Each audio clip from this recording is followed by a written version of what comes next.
You know that feeling when you step into a place you've been 100 times before, and something is just slightly off. Not wrong enough to name, not wrong enough to leave, just off, like the air in the room is holding its breath. That's where all three of these start, and once you hear what happened, I promise you'll never walk into a dark room the same way again. My name is Derrick, and I still can't shake what happened on a hunting trip I'd done a dozen times before. Not because of anything out in the woods, but because of what was already waiting inside. It was October 2019, northern Pennsylvania, right in the middle of whitetail season. I'd rented the same cabin 3 years in a row. It sat off a gravel road, no cell service once you passed the county line, and the nearest neighbor was over a mile away through dense pines. My brother was supposed to meet me there, but work kept him back, so I was spending the first night alone. That wasn't unusual. I'd done it before, and never had a problem. The key was where it always was, under the third log by the porch. I let myself in, kicked off my boots, and dropped my pack on the bed near the window. I heated up a can of soup on the small stove, checked my gear, laid out clothes for the morning, and set my alarm for 4:15 a.m. Everything felt completely normal. Halfway through eating, I glanced over and froze. My pack was on the floor near the door. I stood there, trying to replay everything in my head. I knew I'd put it on the bed. I always did. I hate leaving my gear on the floor, but there it was. I told myself I must have moved it without thinking. Long drive, tired mind. I picked it up and set it back where it belonged. That's when I noticed the outer pocket. It was unzipped, not slightly open, pulled back several inches. That pocket holds important stuff. Spare rounds, medication, batteries. I don't casually open it. I clearly remembered closing it that morning. Still, I convinced myself I must have checked something and forgotten. It was easier than thinking otherwise. I finished eating, read for a bit, double-checked the door lock, and went to bed around 10. My CZ75 sat on the nightstand, like it always did. I woke at 2:15 a.m. and instantly knew something was wrong. Not because of a loud noise, but because of a quiet one. Footsteps. Slow, careful, deliberate footsteps. Somewhere inside the cabin. Not wood settling, actual movement. Someone placing their feet with intention, trying not to be heard. I didn't move. My hand was already on the gun. I counted the steps in my head. 4, 5, 6. Then silence. My eyes adjusted to the dark. I could see the outline of the room, the table, the window, the door to the built-in closet, across from the foot of my bed. Then I heard it. A soft click. The closet door. From the inside. I was out of bed before I even processed it. Gun raised. Safety off. Aimed straight at the door. "Who's in there?" I shouted. For a moment, nothing. Then a quiet shuffle. And then a voice calm, steady, completely unafraid. "Take it easy. I'm coming out." The door opened. A man stepped out. Mid-50s, maybe. Flannel shirt, dirty work pants, gray stubble. He looked at the gun, then at me. No panic, no rush. He simply walked past me, opened the front door, and stepped out into the night like he was leaving his own home. I stood there, frozen, listening to his footsteps fade across the porch and into the gravel. My hands were shaking when I called the cabin owner.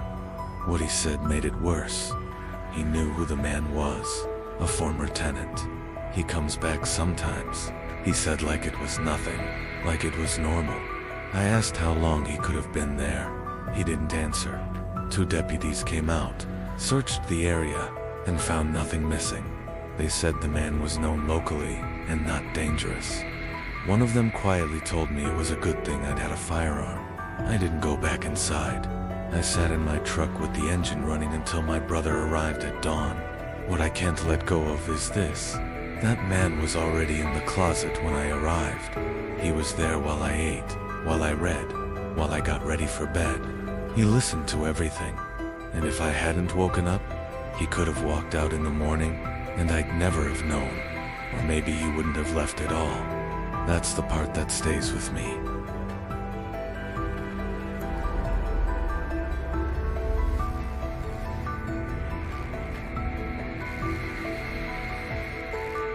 I was 14 years old, alone in the Michigan woods, about 2 miles from the nearest person.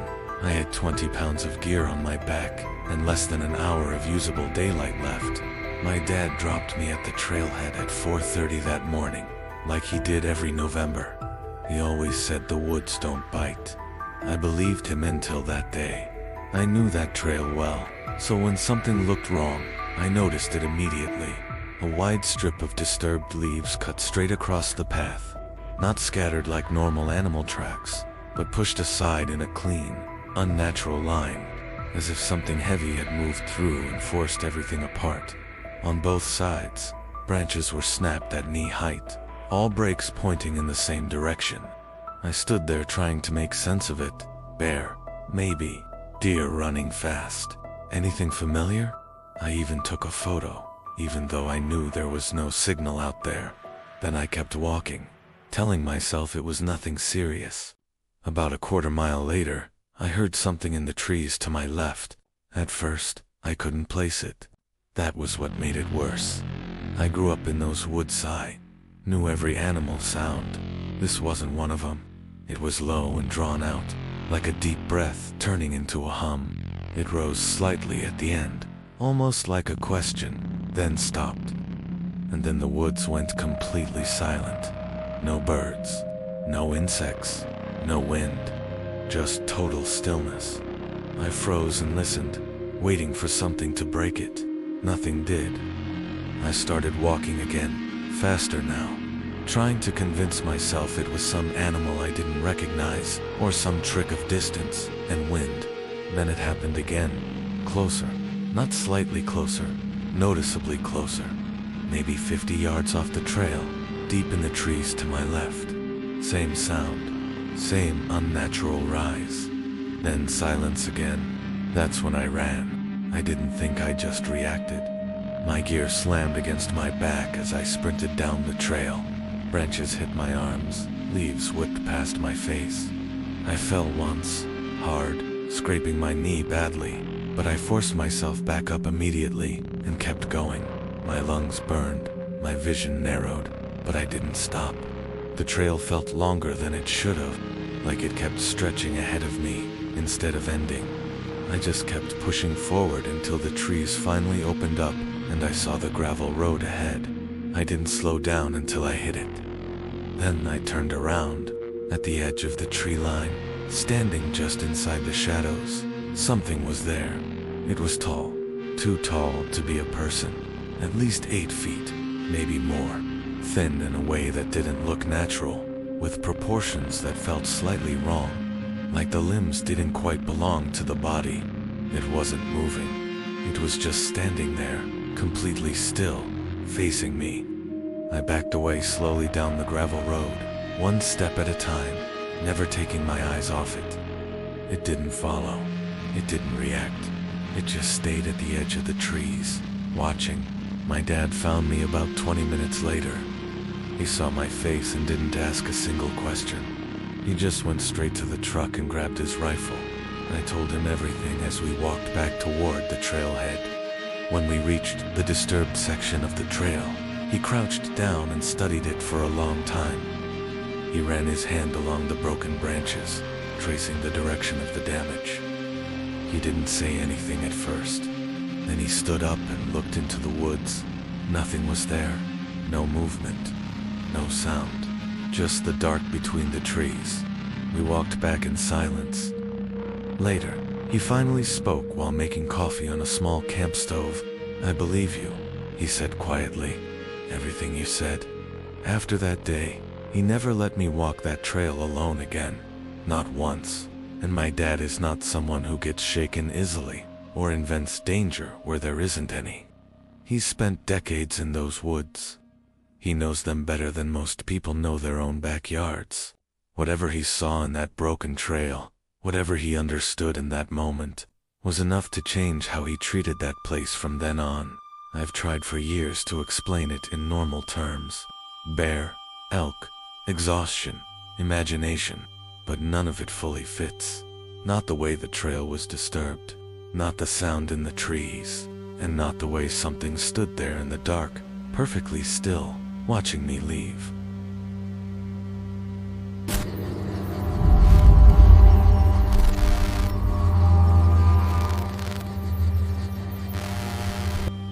The Cortez Ranch sits outside Alice, Texas, and my family had hunted it every November for 9 seasons straight. Good land, good people. Old Toto Cortez had been running cattle there since before I was born, and he knew every draw, creek bed, and sendero like his own kitchen. It was warm country, safe country. The first night of every season, we always built a fire together. My dad, my uncle Javier, his son Marco, Toto, and me. We ate, talked, and passed around whatever Javier brought in the cooler. It was the part of the trip I looked forward to as much as the hunting. That year, late past midnight, we were around the fire when a scream came from the lower trail. I've heard coyotes all my life, and I know mountain lions too. This wasn't either.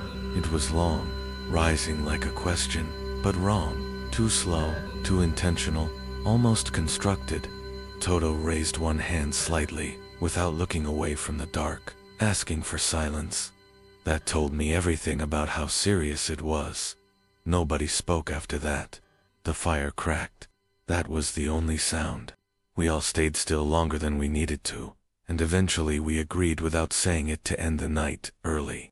I went out to my blind about 120 yards from camp, sat on the edge of a narrow sendero, a 4-foot wide cut-through brush. I had a .243, a .22, and a night vision scope. I wasn't planning to sleep. I just watched the corridor at around 3 in the morning.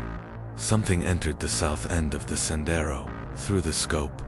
I saw a shape, and it was wrong in a way I can't fully explain. Too upright and wide for a person, too narrow and unnatural for any animal I knew. It moved slowly, stopping every few yards like it was, listening as much as walking. Then it stopped, and it turned its head, directly toward my blind. My blind was fully covered. No light, no movement. There was no reason it should have known I was there, but it looked straight at me, and held, not searching, just aware. 15 seconds. 20. Then the scream came again, louder, closer, directed straight at me like it was aimed. I fired. First the .22, then the .243, when it ran dry. 29 rounds total, into that exact spot. I saw impacts, brush move, dirt kick. It should have been enough then. Silence. Deep, complete silence. In the morning, me, my dad, and Toto walked the sendero end to end. No blood, no tracks, no disturbance. The ground looked untouched, like nothing had ever been there. Toto stood there a long time. Then he said he had seen something like this once before, long ago, and his father told him never to speak about it. I asked him what it was. He just looked at me, put his hat back on, and walked to camp without answering. I've been back twice since.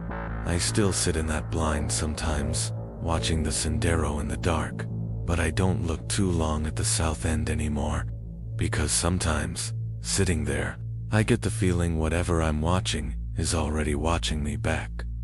After that trip, the ranch never felt quite the same.